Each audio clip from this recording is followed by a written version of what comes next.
SP बाला सुब्रमण्यम जी का मैं पहले से बहुत बड़ा फ़ैन हूँ और ऐसे लेजेंड इंसान का रंगोली बनाना मेरे लिए बहुत सौभाग्य की बात है।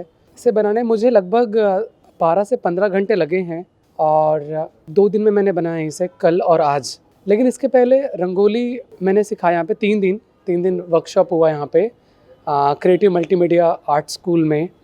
और बहुत मज़ेदार था। यहाँ पे जो स्टूडेंट्स हैं बहुत रुचि के साथ किए हैं क्योंकि इनके लिए फ़र्स्ट टाइम था, तो नया भी है, इंटरेस्टिंग लगा इन्हें। और आई बात रंगोली की, तो रंगोली मुझे प्रैक्टिस करते 22 साल हो चुके हैं और मेरा नाम प्रमोद साहू, रायपुर छत्तीसगढ़ राज्य से हूँ और हैदराबाद आके मुझे ऐसे मेरा 4th टाइम है। बट इस बार आना अलग ही था और बहुत मज़ेदार था क्योंकि स्पेशली रंगोली सिखाने के लिए आया हूँ। और रंगोली जो मुझे आता है वो शेयर करने में मुझे ज़्यादा मज़ा आता है क्योंकि शेयर करना एक अच्छा अनुभव है मेरे लिए। तो यहाँ पे मुझे बहुत मज़ा आया पिछले 5 दिनों में।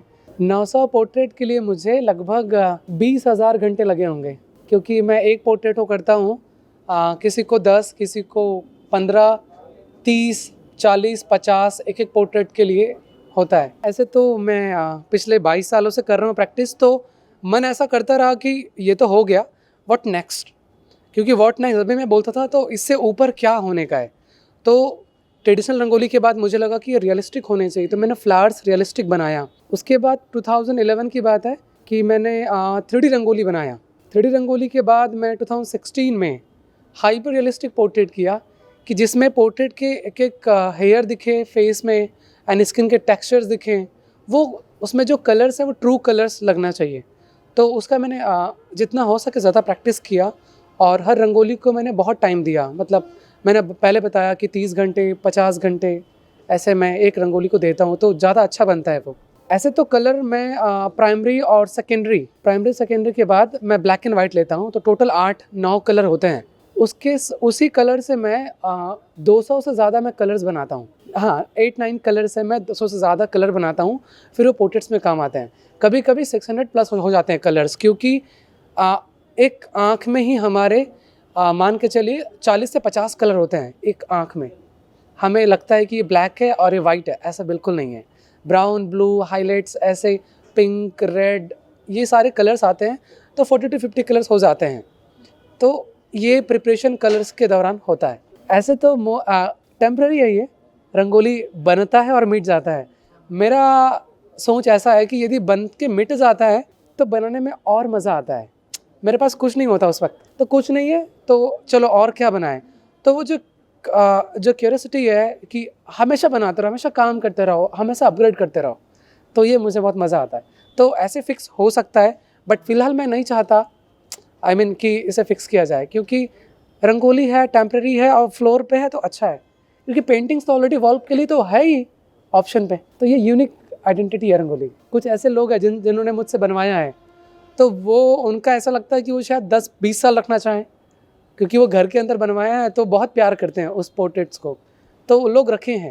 बिल्कुल ऐसा मुझे कहीं अपॉर्चुनिटी मिलता है कि आर्ट म्यूज़ियम वगैरह पे, कि वहाँ पे लंबे टाइम तक रखा जाए, तो मैं बिल्कुल ऐसे काम करने को तैयार हूँ कि हम फ्लोर पे रंगोली करें और उसे ग्लास के साथ फिक्स कर दिया जाए, तो लंबे टाइम तक रहेगा। और वो ज़मीन पे रहे तो उसका लोगों को मिटने का जो डर है और उसमें खुशी भी है, एक कहीं ना कहीं एक्साइटमेंट है, ये है और कुछ नहीं है। बिल्कुल मैं कर सकता हूँ, परमानेंट करना है बिल्कुल हो सकता है, बट फिलहाल मैं टेम्पररी ही है, अलग मज़ा है। कहीं ना कहीं मुझे साउथ इंडिया स्पेशली, क्योंकि कल्चर की बात करूँ या क्लासिकल डांस की बात करूँ या मातृभूमि का जो प्रति प्रेम है, और स्पेशली कोई आर्टिस्ट हो तो वो एसपी बाला सुब्रमण्यम जी हैं। इनका गाना अलग ही, मुझे दिल से वो जैसे गाते हैं तो दिल पे छूता है। तो मुझे लगा कि मैं यहाँ पे हूँ तो क्यों ना मैं उनका पोर्ट्रेट करूँ, किसी ना किसी तरीके से उनका मैं ट्रिब्यूट करूँ कि हाँ ये आपके लिए। तो वो मेरा when I was 7 year old, तो सभी बहन दीपावली के वक्त घर पे रंगोलियाँ बनाती है, तो वैसे ही मेरी बड़ी बहन और आसपास की जो बहन है वो रंगोली बनाती थी।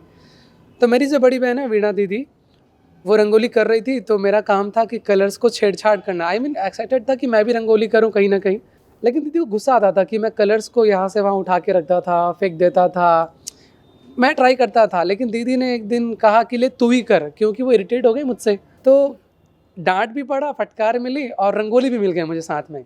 तो वो दिन से मैं रंगोली करना चालू किया, डेली करता रहा। और फिर दीदी की शादी हुई, मम्मी ने कहा कि चलो तुमको ही रंगोली करना है, तो वो मुझे अपॉर्चुनिटी मिलते गए।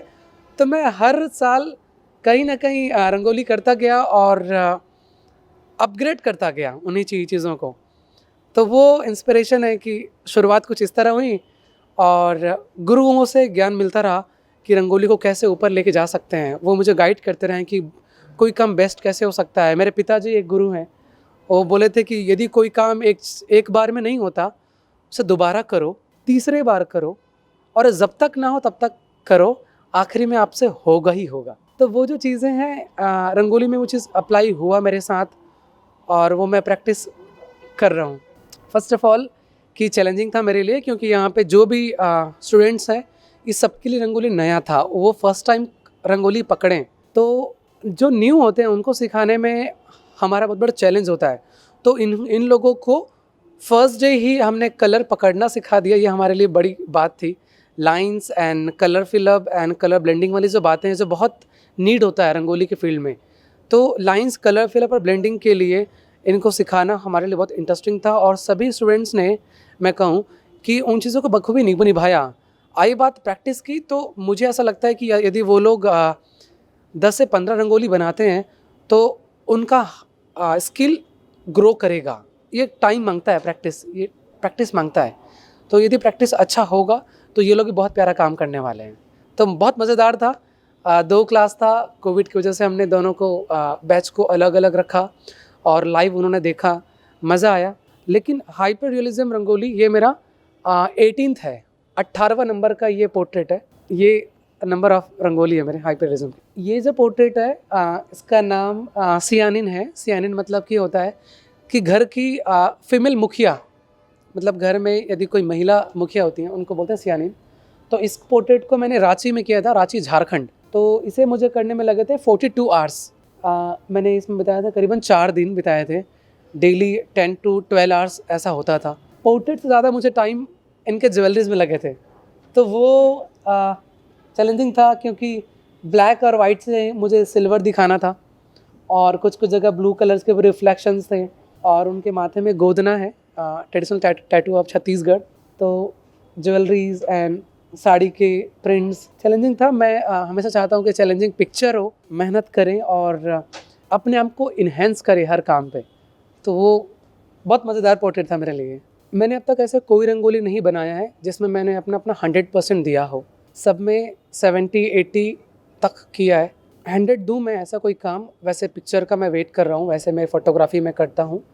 उसके बाद दूसरी बात मैं बोलूँ, कोई ऐसी रंगोली जो मुझे एक अच्छे मुकाम तक लेके गया है वो है किसनहा। किसनहा को संस्कृत में कहते हैं किसान, फार्मर इंग्लिश में कहेंगे।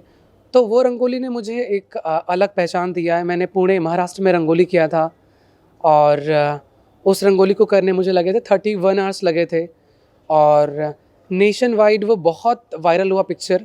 वहाँ पे एजुकेशन हब है पुणे, तो वहाँ के जो यूथ है वो ऑल ओवर इंडिया से थे और वो लोग यंग थे, तो उस आर्टवर्क को बहुत प्यार दिया और स्पेशली जब मैं काम कर रहा था तो बहुत सपोर्ट किया। उनका चिल करना या काम को लेके बहुत अप्रिशिएट करना, तो ये हार्ट टचिंग था और उस रंगोली ने मुझे एक अलग मुकाम दिया। लोग ज़्यादा से ज़्यादा मुझे जानने के बाद जब लोगों की तारीफ़ मिली तो और मुझे काम करने का मन किया। तो वो रंगोली है जो एक जे कव मुझे रंगोली के फील्ड में दिया है। और उसके बाद इंडिया में बहुत सारे आर्टिस्ट हैं, आर्ट फॉलोअर्स हैं जो रंगोली स्टार्ट किए हैं और वो लोग भी अच्छे प्रैक्टिस कर रहे हैं। तो वो रंगोली मेरे लिए भी और रंगोली वर्ल्ड के लिए एक भाग्यशाली मेरे लिए रहा है। मैं कह सकता हूँ कि बहुत अच्छा था क्योंकि उसमें मैंने फार्मर के इमोशंस दिखाया था। उस वक्त farmers just because of weather खेत में ठीक से फसल नहीं हो रहा था तो वो फांसी लगा रहे थे। तो वो कुछ ना बोल के कहीं ना कहीं नेगेटिव चीज़ें जा रहे, तो क्या मैं ट्रिब्यूट कर सकता हूँ। मैं एज आर्टिस्ट हूँ तो अपने काम से ही उनके जो दुख है उस इमोशन को मैं अपने काम पे दिखा पाऊँ, तो वो चीज़ थे। उसके बाद काफ़ी लोगों ने उस रंगोली के इमोशंस को बयां किया अपने ज़ुबान से, तो मुझे अच्छा लगा। और स्पेशली मैं किसान का पुत्र हूँ, मेरे पिताजी फार्मर हैं। अभी तो घर पे ही हैं, तो फार्मर काम नहीं करते हैं, लेकिन मुझे पता है कि वो कितना मेहनत के बाद अन्न उगाते हैं। तो वो चीज़ें मैंने रंगोली पे किया था। Thank you so much Hyderabad and Raj Shekharam sir, thank you.